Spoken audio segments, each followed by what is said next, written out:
నమస్తే, welcome to Swaraj news. ముందుగా headlines.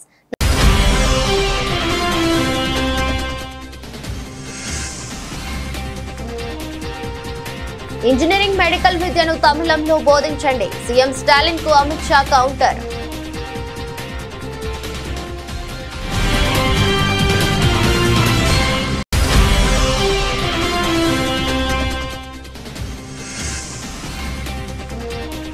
KCR తో భేటీలో ఆ విషయం మాట్లాడు. కవితకు ఎంపీ రఘునందన్ మాస్ సవాల్.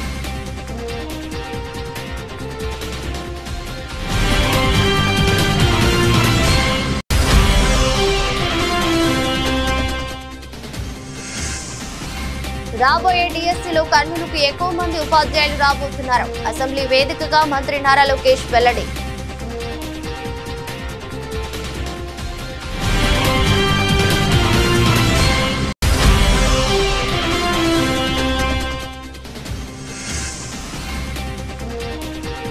బీసీలకు 42% రిజర్వేషన్లు. ఎస్సీ వర్గీకరణపై సమగ్ర చట్టం కేబినెట్ నిర్ణయం.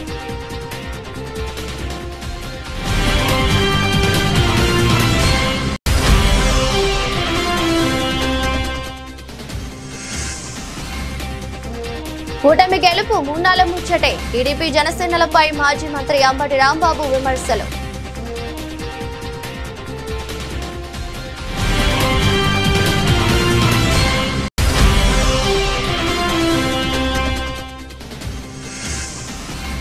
మానకోటలో మిర్చి రైతుల ఆందోళన. పంటను మార్కెట్లోకి అనుమతించాలని డిమాండ్.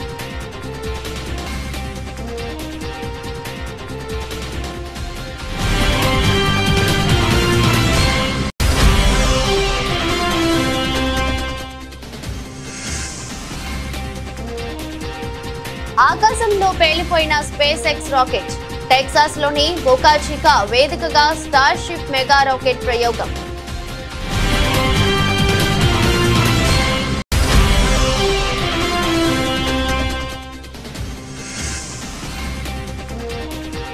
మా కుటుంబంపై తప్పుడు ప్రచారం సాగుతుంది, అందుకే ఈ వివరణ. వీడియో విడుదల చేసిన గాయని కల్పన.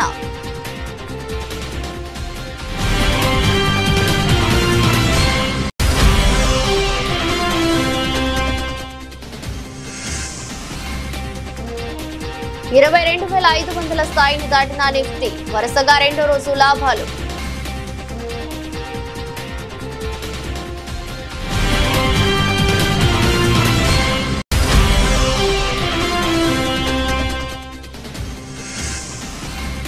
ఎల్లుండి champions trophy final. Sunil Gavaskar సూచనలు. కొన్ని అంశాల్లో మెరుగైతే ఫైనల్లో తిరుగు ఉండదనే సూచన.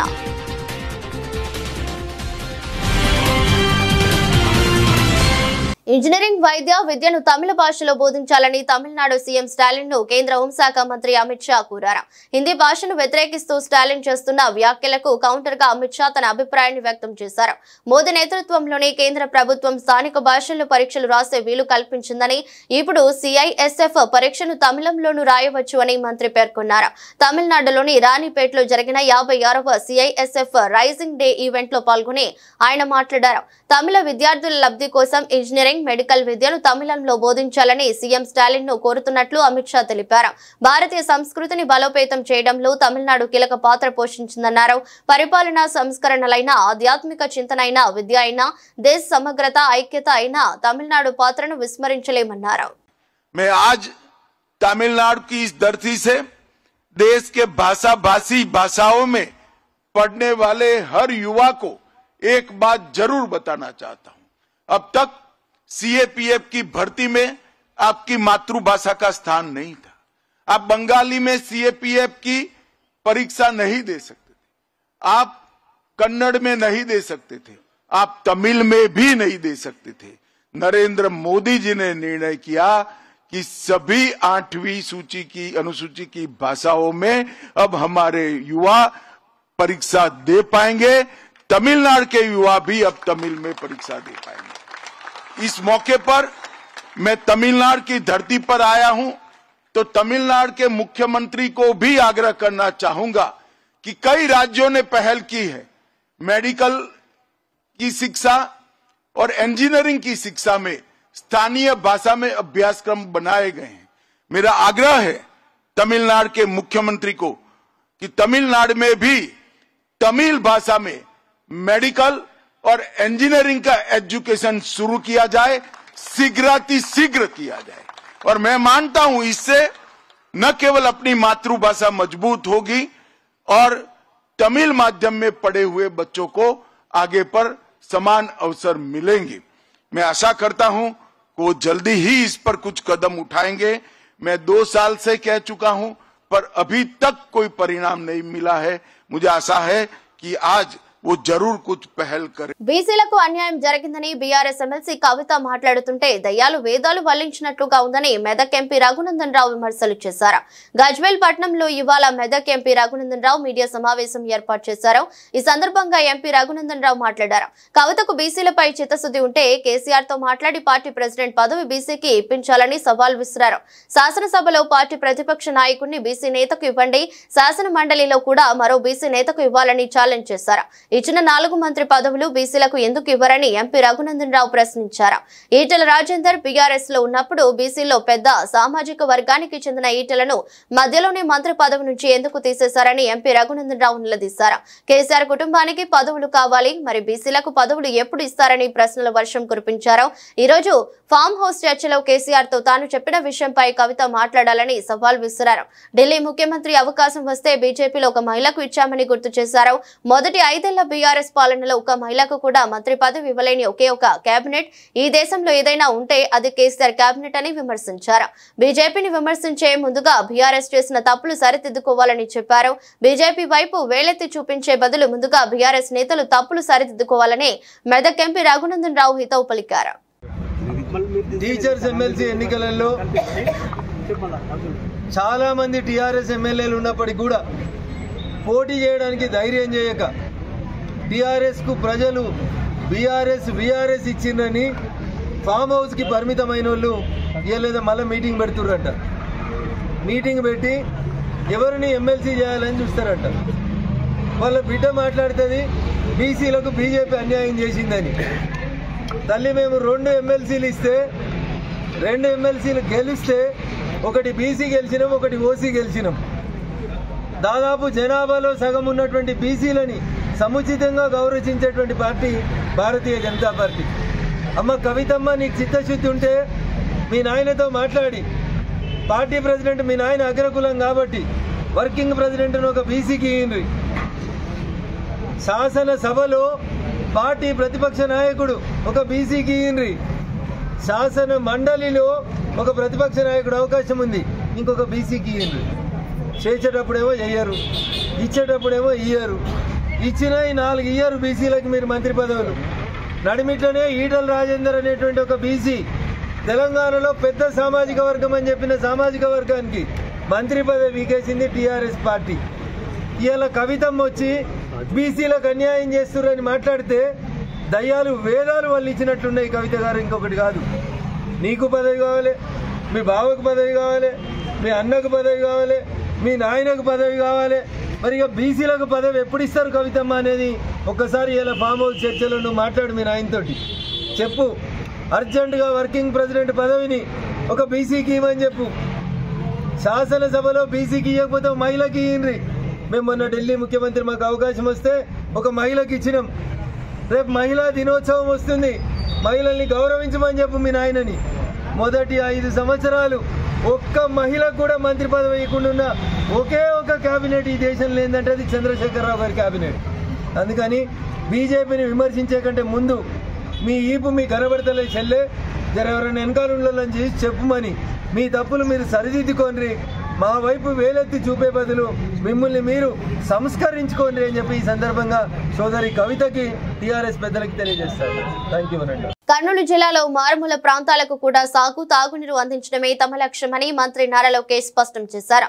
ఈ విషయమై ఉప ముఖ్యమంత్రి పవన్ కళ్యాణ్ తో 2 సార్లు చర్చించినట్లు అసెంబ్లీ వేదికగా చెప్పారు. స్థూల నమోదు నిష్పత్తి, అక్షరాస్యతతో కర్నూలు వెనుకబడి ఉందనేది ఎవరూ కాదనలేని వాస్తవమని ఆయన అన్నారు. అందుకే రాబోయే డిఎస్సీలో కర్నూలుకు ఎక్కువ మంది ఉపాధ్యాయులు రాబోతున్నారని తెలిపారు.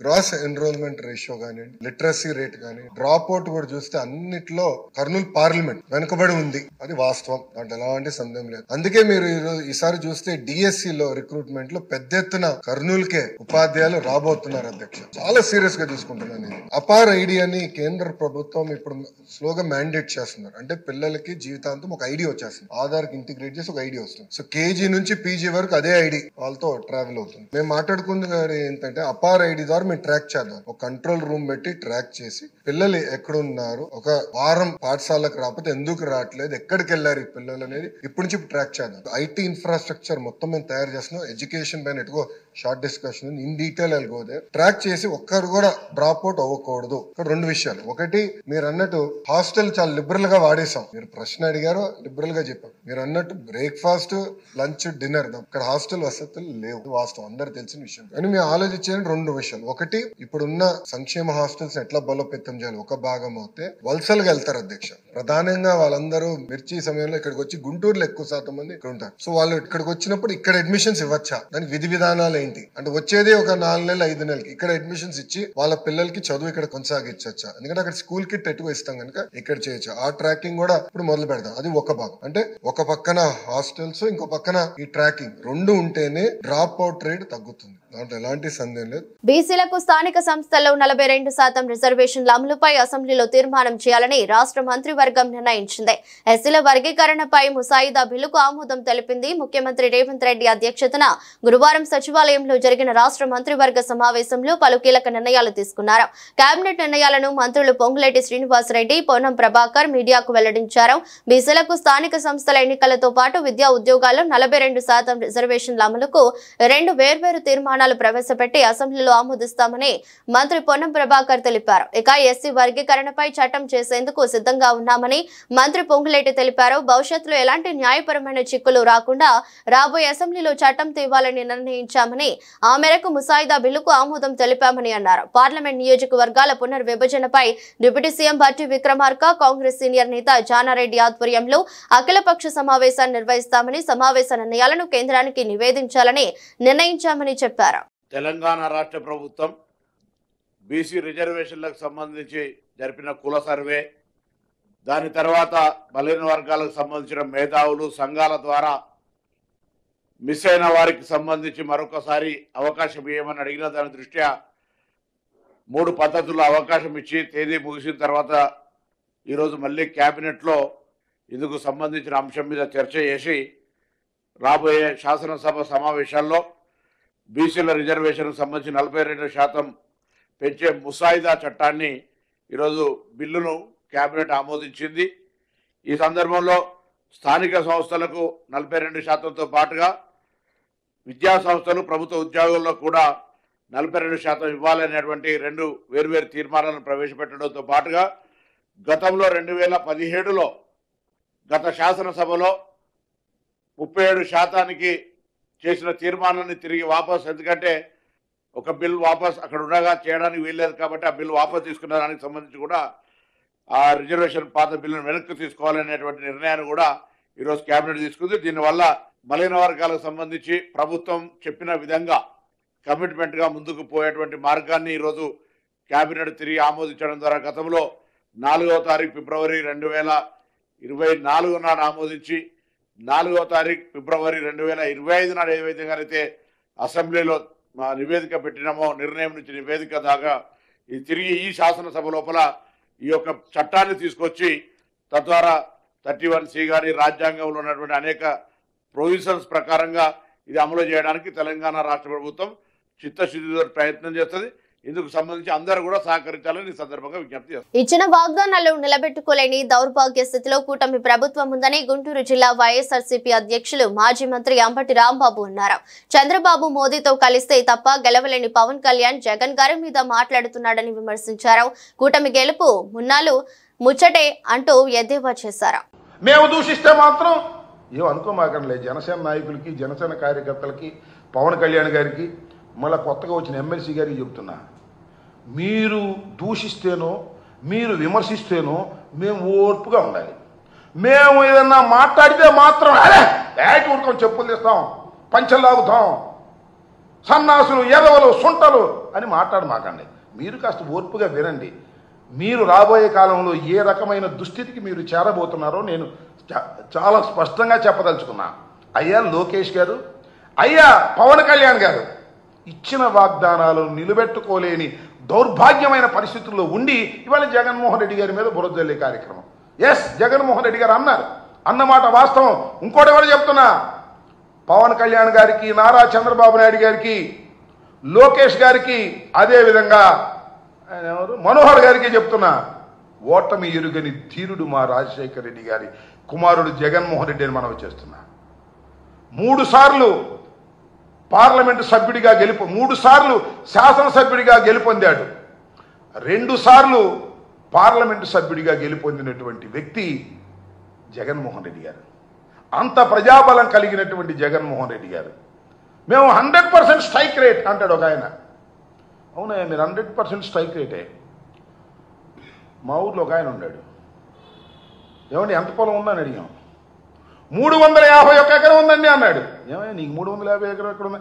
నాకును చల్లపల్లి జమీందారు గారికి కలిపి 351 ఎకరం ఉందన్నాడు. ఏమయ్యా నీకెంత ఉంది చెప్పండి. నాకు 1 ఎకరం అండి, కడమ మొత్తం మా చల్లపల్లి జమీందారు గారిది 2 పక్క ఉంటాయి, అందుకని 351 ఎకరం అని చెబుతారండి అన్నాయంట. అట్లాగే నీకు స్ట్రైక్ రేట్ ఎక్కడుందయ్యా? నువ్వు చంద్రబాబు మోడీ కలిసి వస్తే నీకు స్ట్రైక్ రేటు రా, సింగిల్ కదా. నీ పర్సంటేజ్ ఏంటో తెలిపోద్ది, నీ కెపాసిటీ ఏంటో తెలిపోద్ది. 2 చోట్ల నిలబడ్డావు, తుక్కుగా ఓడిపోయావు సింగిల్గా. అంతకుముందు మీ అన్న 18 సీట్లు వచ్చినాయి. మీరు జగన్మోహన్ రెడ్డి గారి గురించి మాట్లాడేటటువంటి ధైర్యం మీరు చేస్తున్నారు. మా దురదృష్టం. ఈ ప్రజాస్వామ్య దేశంలో మీకు అవకాశం వచ్చింది, 4 కలిసి వచ్చారు, మా మీదకి వచ్చారు, సింగిల్గా మేము వచ్చాము. మీ కూటమి గెలిచింది. 3 నాళ్ల ముచ్చట. కూటమి అనేకమైన వాగ్దానాలు చేసి ఏ వాగ్దానాన్ని నిలబెట్టుకోలేని దౌర్భాగ్య పరిస్థితికి నెట్టబడుతుంది. సంవత్సరం కూడా కాలేదు, 9 మాసాలకి ఇంత వ్యతిరేకత తెచ్చుకున్నటువంటి ప్రభుత్వాలు ఈ రాష్ట్రంలో లేవు, ఈ దేశంలో లేవు. అసలు 9 మాసాలకి ఇలా అయితే 2 సంవత్సరాలు ఆగండి అయ్యా. జనం ఏ రకంగా మిమ్మల్ని ఉమ్ము పెట్టి ఊస్తారో, ఒక్క హామీని కూడా నిలబెట్టుకోలేకపోతున్నారు. పరిపూర్ణంగా కేటాయిస్తారు, ఎగ్గొడతారు. మీరు వచ్చి ఇవాళ ఈ రకమైనటువంటి మాటలు లోకేష్ గారు, పవన్ కళ్యాణ్ గారు, సరే పవన్ కళ్యాణ్ గారు ఏం మాట్లాడలేదు అనుకోండి, పవన్ కళ్యాణ్ గారి తరఫున మాట్లాడి వ్యవసాయ మార్కెట్లోకి మిర్చి బస్తాలను అనుమతించాలని రైతులు ఆందోళనకు దిగారు. బయ్యారం, డోర్నకల్, సుదూర మండలాల నుంచి వచ్చిన రైతులు గురువారం రాత్రి మహబూబాబాద్ మార్కెట్ ఎదుట నిరసన తెలిపారు. మార్కెట్లోకి మిర్చి బస్తాలు తీసుకురావడానికి 3 రోజులుగా ఇబ్బంది పడుతున్నామని, ఇప్పుడు మళ్లీ ట్రాక్టర్లో బస్తాలను తెస్తే అధికారులు వాహనాలను అడ్డుకుంటున్నారని ఆరోపించారు. అసలే మార్కెట్లో కాంటాలు కాక రైతులు ఇబ్బంది పడుతుంటే మార్కెట్ కు మాత్రం వరుసగా రైతులకు ఎలాంటి సమాచారం లేకుండా సెలవులు ప్రకటించి గేట్లకు తాళాలు వేసి ఇబ్బంది పెడుతున్నారని మండిపడ్డారు. ఉన్నతాధికారులు వెంటనే స్పందించి తమకు న్యాయం చేయాలని కోరారు. ఈ ఘటనపై మార్కెట్ కార్యదర్శి షంషీర్ ను వివరణ కోరగా 2 రోజులుగా జిల్లాలోని అన్ని మండలాల నుంచి మిర్చి ఎక్కువ సంఖ్యలో వచ్చిందని, మార్కెట్ షెడ్లు మొత్తం నిండిపోయినట్టు తెలిపారు. శుక్రవారం మార్కెట్ కు సెలవు ఇవ్వడం వల్ల వాహనాలను లోనికి రానివ్వటం లేదని పేర్కొన్నారు.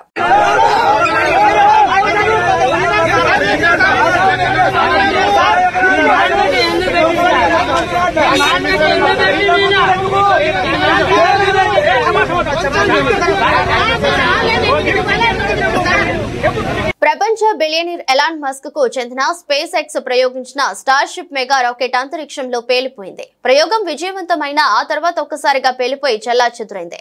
టెక్సాస్ లోని బోకా చికాలో నిన్న సాయంత్రం 5:30 స్టార్షిప్ రాకెట్ ను ప్రయోగించారు. తొలుత రాకెట్ విజయవంతంగానే నింగిలోకి దూసుకెళ్లింది. ఆ తర్వాత ఒక్కసారిగా పేలిపోయింది. దాని నుంచి భారీ శకలాలు కిందకి దూసుకొచ్చాయి. ఫ్లోరిడా, బహమాస్ ప్రాంతాల్లోని ఆకాశంలో ఈ శకలాలు నిప్పులు కక్కుతూ రాలడం కనిపించింది. ఇందుకు సంబంధించిన వీడియోలు వైరల్ అవుతున్నాయి. దీనిపై స్పేస్ ఎక్స్ స్పందించింది.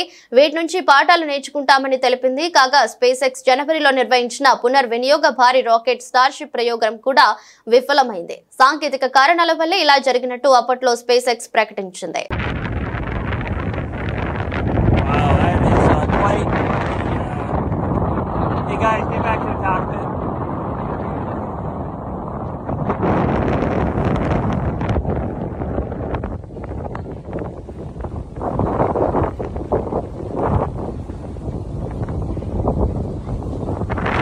మీడియాలో తమ కుటుంబంపై తప్పుడు ప్రచారం సాగుతుందని ఈ అంశంపై తాను వివరణ ఇవ్వాలనుకుంటున్నానని తన భర్తతో తనకు ఎలాంటి విభేదాలు లేవని వివరిస్తూ గాయని కల్పన ఒక వీడియోను విడుదల చేశారు. ప్రస్తుతం ఆమె ఆసుపత్రిలో కోలుకుంటున్నారు. కూతురితో గొడవ, భర్తతో విభేదాల వల్ల ఆమె ఆత్మహత్యాయత్నం చేసిందని ప్రచారం సాగుతుంది. అయితే అధిక మోతాదులో నిద్ర మాత్రలను తీసుకోవడం వల్లే అపస్మారక స్థితిలోకి వెళ్లినట్లు కల్పన కుటుంబం వివరణ ఇచ్చింది. అయినప్పటికీ తప్పుడు ప్రచారం జరుగుతుందంటూ కల్పన ఒక వీడియోను విడుదల చేశారు. తమ కుటుంబంపై జరుగుతున్న తప్పు ప్రచారంపై వివరణ ఇవ్వాలనుకుంటున్నానని, తన భర్తపై తప్పుడు ప్రచారాన్ని ఆపివేయాలని ఆమె అందులో కోరారు. ఒత్తిడి కారణంగానే నిద్ర పట్టలేదని, అధిక మోతాదులో నిద్ర మాత్రలు వేసుకున్నట్లు వెల్లడించారు. తన కుటుంబం చాలా సంతోషంగా జీవిస్తుందని, తన భర్త సహకారం వల్లే ఎన్నో చేయగలుగుతున్నానని ఆమె తెలిపారు. తనకు వృత్తిపరమైన ఒత్తిడి కారణంగా నిద్ర సరిగ్గా పట్టడం లేదని తెలిపారు. అందుకోసం చికిత్స తీసుకుంటున్నానని, వైద్యులు సూచించిన ప్రిస్క్రిప్షన్ లోని టాబ్లెట్లను అధిక మోతాదులో తీసుకున్నానని తెలిపారు. అందువల్లే స్పృహ తప్పి పడిపోయినట్లు చెప్పారు. తన భర్త సరైన సమయంలో స్పందించారని, అలాగే తమ కాలనీ వాసులు పోలీసుల సహకారంతో ఇప్పుడు కోలుకుంటున్నానని పేర్కొన్నారు. త్వరలో పాటలతో మళ్లీ అందరినీ అలరిస్తానని తెలిపారు. తన జీవితంలో తనకు తన భర్త అతిపెద్ద బహుమతి అని, ఆయన సహకారం వల్లే నచ్చిన రంగాల్లో రాణిస్తున్నానని తెలిపారు. కాబట్టి తప్పుడు ప్రచారం చేయవద్దని విజ్ఞప్తి చేశారు. తన ఆరోగ్యం గురించి చాలా మంది వాకబు చేస్తున్నారని, వారందరికీ ధన్యవాదాలని ఆమె వీడియోలో పేర్కొన్నారు. నమస్కారం, నేను మీ కల్పన రాఘవేందర్ని. న్యూస్ లో, మీడియాలో నా గురించి, నా భర్త గురించి ఒక తప్పైన ఒక విషయం సర్క్యులేట్ అవుతుంది. దాని మీద ఒక క్లారిటీ ఇవ్వడానికి ఈ వీడియో నేను చేస్తున్నానండి. First of all I have to say I'm 45 years old. ఈ ఏజ్ లో నేను PhD చేస్తున్నాను, LLB చదువుకుంటున్నాను. అన్ని మా హస్బెండ్ ఎంకరేజ్మెంట్ వల్ల. సో చాలా విషయాలు చేస్తున్నాను. And for today's musical industry I'm trying to update my self. I'm trying to do different kinds of concerts. ఇవి అన్ని స్ట్రెస్ వల్ల నాకు అసలు నిద్ర పడట్లేదు. చాలా సంవత్సరాలు నిద్ర రాకుండా కష్టపడుతున్నాను.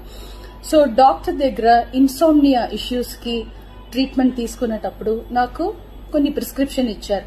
ఆ ప్రిస్క్రిప్షన్ లో ఉన్న మెడిసిన్ ఆ పర్టికులర్ డే డోసేజ్ కొంచెం ఎక్కువ తీసుకున్నాను కాబట్టి స్పృహ తప్పి అన్కాన్షియస్ పొజిషన్ కి స్టేట్ కి వెళ్లిపోయాను. భారత స్టాక్ మార్కెట్ ప్రామాణిక సూచీలు వరుసగా 2 రోజులు లాభపడ్డాయి. ట్రేడింగ్ లో సెన్సెక్స్ 609.86 పాయింట్లు బలపడి 74,340.09 వద్దకు చేరుకుంది. నిఫ్టీ 207.40 పాయింట్ల వృద్ధితో 22,544.70 వద్ద స్థిరపడింది. అంతర్జాతీయ మార్కెట్లో ముడి చమురు ధరలు గణనీయంగా తగ్గిన నేపథ్యంలో మార్కెట్ దిగ్గజం రిలయన్స్ ఇండస్ట్రీస్ షేర్లలో జోరుగా కొనుగోలు జరగడంతో పాటు అమెరికా అధ్యక్షుడు డొనాల్డ్ ట్రంప్ టారిఫ్ల విషయంలో కాస్త మెత్తబడటం మార్కెట్ ర్యాలీకి దోహదపడ్డాయి. ఈక్విటీ మదుపరుల సంపదగా పరిగణించే బీఎస్ఈ నమోదిత కంపెనీల మొత్తం మార్కెట్ క్యాపిటలైజేషన్ 4.54 లక్షల కోట్ల మేర పెరిగి 397.58 లక్షల కోట్లకు చేరుకుంది. నయారా ఎనర్జీ గతంలో ఎస్ఆర్ ఆయిల్ తన మైనారిటీ షేర్ హోల్డర్ల నుంచి 2.59 కోట్ల షేరును ఒక్కొక్కటి 731 చొప్పున తిరిగి కొనుగోలు చేయనున్నట్లు తెలిపింది. IIFL క్యాపిటల్ సర్వీసెస్ అనుబంధ విభాగమైన IIFL facilities services open market లో బ్లాక్ డీల్ ద్వారా హైదరాబాద్ కు చెందిన అవంతి ఫీడ్స్ లో మరో 4.4% వాటాను 470 కోట్లకు దక్కించుకుంది. ఈ మంగళవారం కూడా IIFL సర్వీసెస్ అవంతి ఫీడ్స్ లో 4.4% వాటాను 435 కోట్లకు కొనుగోలు చేస్తుంది. ఛాంపియన్స్ ట్రోఫీ ఫైనల్లో భారత తుది జట్టులో ఎలాంటి మార్పులు అవసరం లేదని సునీల్ గవాస్కర్ సూచించారు. దుబాయ్ వేదికగా ఆదివారం న్యూజిలాండ్ తో టీమిండియా ఫైనల్ మ్యాచ్ ఆడనుంది. ఈ నేపథ్యంలో గవాస్కర్ మాట్లాడుతూ గత 2 మ్యాచ్లలో 4 స్పిన్నర్లతో ఆడారని, ఇప్పుడు కూడా అదే విధంగా జట్టు కూర్పు ఉండాలని చెప్పారు. కొన్ని అంశాలలో భారత జట్టు మెరుగైతే ఫైనల్లో తిరుగుండదని ఆయన పేర్కొన్నారు. ఓపెనర్ల నుండి ఇప్పటి వరకు భారీ ఆరంభం దక్కలేదని, ఫైనల్లో వారి నుండి మంచి ప్రదర్శన ఉంటుందని ఆశిస్తున్నానని ఆయన పేర్కొన్నారు. కొత్త బంతితో ఆరంభంలో కొన్ని వికెట్లు తీయాలని, కనీసం 2 నుండి 3 వికెట్లు తీస్తే ప్రయోజనం ఉంటుందని పేర్కొన్నారు. మిడిల్ ఓవర్లలో పరుగులను నియంత్రిస్తున్నప్పటికీ వికెట్లు తీస్తేనే ప్రత్యర్థి జట్టుపై ఒత్తిడి పెరుగుతుందని వ్యాఖ్యానించారు. చక్రవర్తి, కుల్దీప్ లను జట్టులోకి తీసుకోవడం మంచి నిర్ణయమని సునీల్ గవాస్కర్ అన్నారు. పరిమితి ఓవర్లలో డాట్ బాల్స్ ను వేయడం కీలకమని, ఈ విషయంలో వారిద్దరూ మంచి ప్రదర్శన చేస్తున్నారని ప్రశంసించారు. దుబాయ్ పిచ్ నుండి మంచి సహకారం అందుతోందని వ్యాఖ్యానించారు. వార్తలు ముగించే ముందు మరోసారి హెడ్లైన్స్.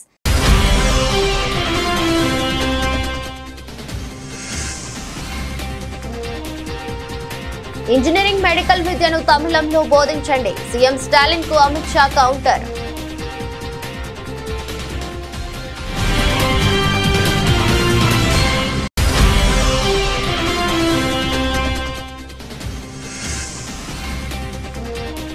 కేసీఆర్ తో భేటీలో ఆ విషయం మాట్లాడు. కవితకు ఎంపీ రఘునందన్ మాస్ సవాల్.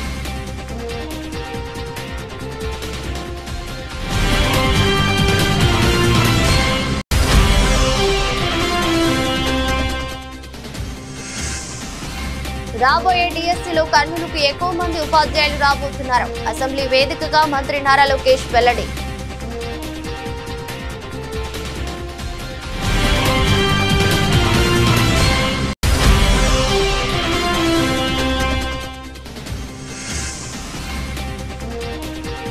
బీసీలకు 42% రిజర్వేషన్లు. ఎస్సీ వర్గీకరణపై సమగ్ర చట్టం కేబినెట్ నిర్ణయం.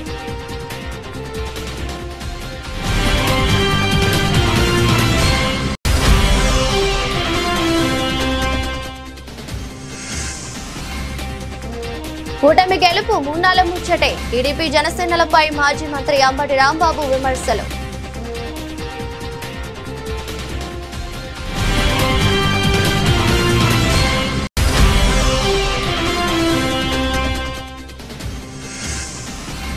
మానకోటలో మిర్చి రైతుల ఆందోళన. పంటను మార్కెట్లోకి అనుమతించాలని డిమాండ్.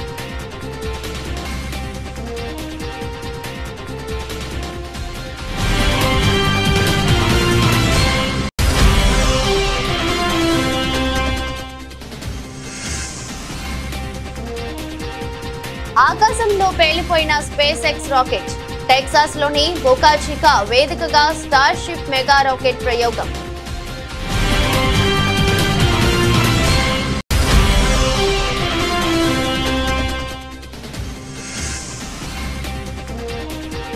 మా కుటుంబంపై తప్పుడు ప్రచారం సాగుతుంది, అందుకే ఈ వివరణ. వీడియో విడుదల చేసిన గాయని కల్పన.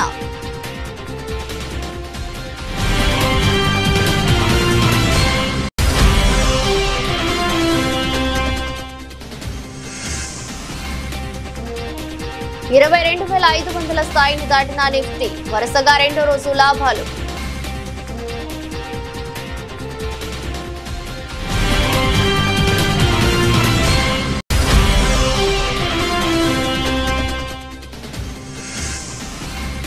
ఎల్లుండి champions trophy final. Sunil Gavaskar సూచనలు. కొన్ని అంశాల్లో మెరుగైతే ఫైనల్లో తిరుగు ఉండదని సూచన.